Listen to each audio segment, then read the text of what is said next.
Hello, ladies and gentlemen. This is Matthew Embry Bradshaw. Hashtag the POTUS of 2020. I'll be running in 24, Lord willing, in 28. This is a recap of just some recent World War III progression. Okay, literally there just was a live conference with our defense minister, and when he was questioned about what the Russian defense minister just said, and that is that there is serious threat that does not need to be taken lightly, real danger of World War III and nuclear warfare. And he said, this is the Russian foreign minister warning the world. He's saying it as clear as he can. Okay? So, in the live video they just had with our defense minister, or defense, whatever he's called,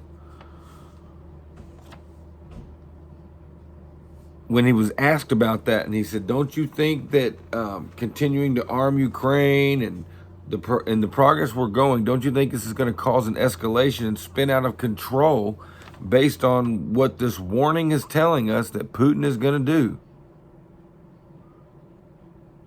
and is threatening to do? And his response was, we will do what's within our power to do, and it's up to Ukraine to do what's within their power to do to keep it from spinning out of control. And he said that the rate at which we need to help them, we need to move at the speed of war.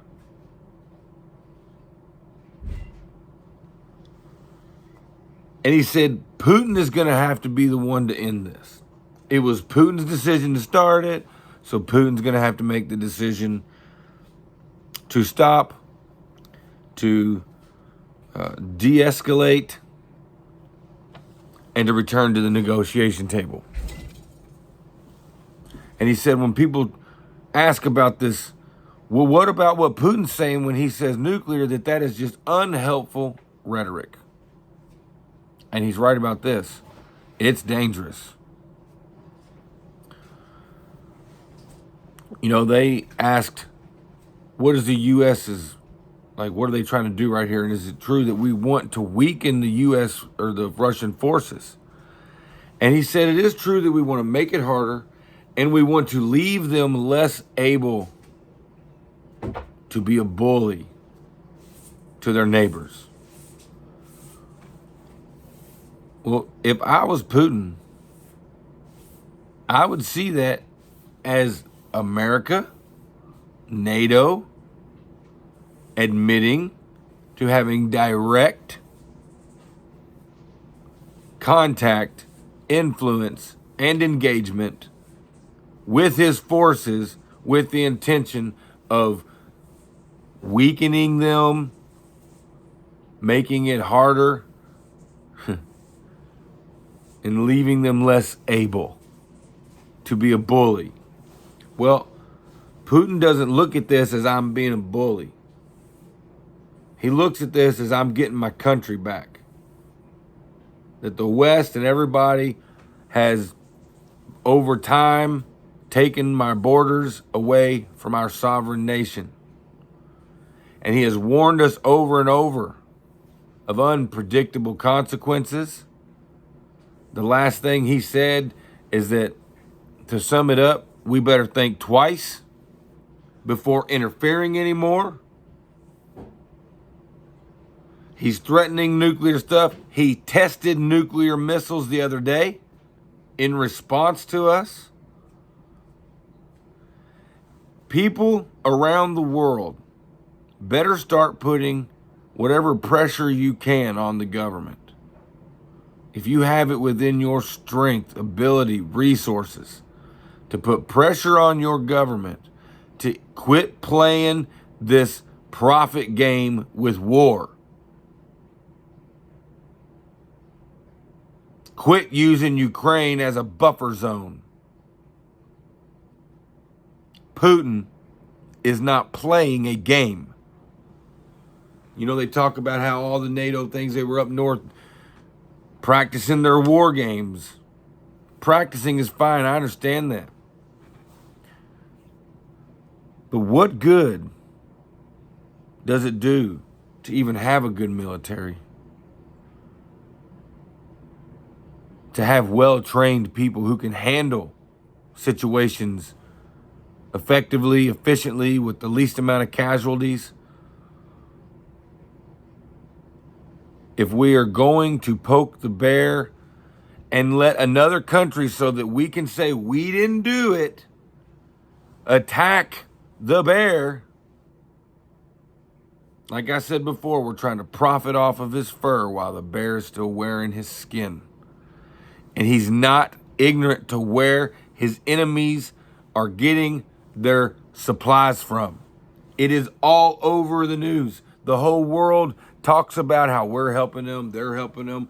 Well, Germany's sending this and we're sending that, blah, blah, blah. And if I was in Putin's position, and if I had the mentality of I'm getting my country back, I would see the world playing a semantic game, trying to weaken my forces without going to war with me and calling it that. He has already said that us aiding them is an act of war. He said that at the beginning of this. Now he's flexing his muscles, and he has literally warned the world. So what are you going to do? Well, the first thing that you need to do is you need to know who Jesus is, because we're in the end times. And whether it's now or 10 years from now, Jesus is Lord, and he will be Lord. And when you die, you're going to stand before him. So get right with the Creator. Secondly, if this goes on for years, and we always have this, again, a continual threat of nuclear war. You can mark my words if you want to. This is going to end in war or better peace than ever has been. Biblically, even if it goes to war, it's going to end in world peace for a specific amount of time. But this is an update on Ukraine and the war and what Putin is saying and what our leaders are saying. They're dancing around the bush, dancing around the facts whenever truth is spoken. And they say it's dangerous rhetoric. Well, let me tell you, it's dangerous to not address the truth. It's dangerous to put people into a false security so that the 1% continue to fill their pockets with profits from things that people should not be wasting their time and money on. If we go to nuclear war, you're going to wish you had more at home. You're going to wish your family was secure. You're going to hope that that's the case. You're going to hope, if you have people who are enlisted in the military, are not going to die needlessly. If somebody doesn't assassinate Putin or capture him and hold him to a world court, prosecute him in some way, either kill him or prosecute him, he's a criminal, he's a murderer, you must remove him from power in some way. Or, as I've said for a minute, prepare for World War III. He's shooting off nuclear warheads, practicing. He's practicing. He told, it's okay. He told us he was going to do it. It's not like he just did it. He said, hey, guys, I'm going to be practicing doing some, run through of my nuclear warhead rockets that he says there is no defense system that can shoot it down, and that he can shoot anywhere he wants to with this nuclear intercontinental ballistic warhead and rocket. Putin has done everything he said he's going to do. Let's assume nuclear is his last resort, and let's assume everything they're saying, that he has been weakened. Let's assume that Putin is sitting over there shaking in his boots saying, man, they hit me harder than I expected. I didn't expect to take this many casualties. I didn't expect to lose this many tanks. Man, I didn't expect that. Let's assume that's the case he's in. That's his situation.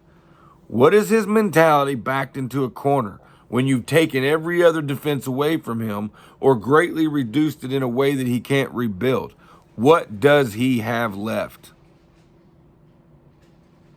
Exactly what he's showing us. He sunk his best ship. The world is spitting in his face.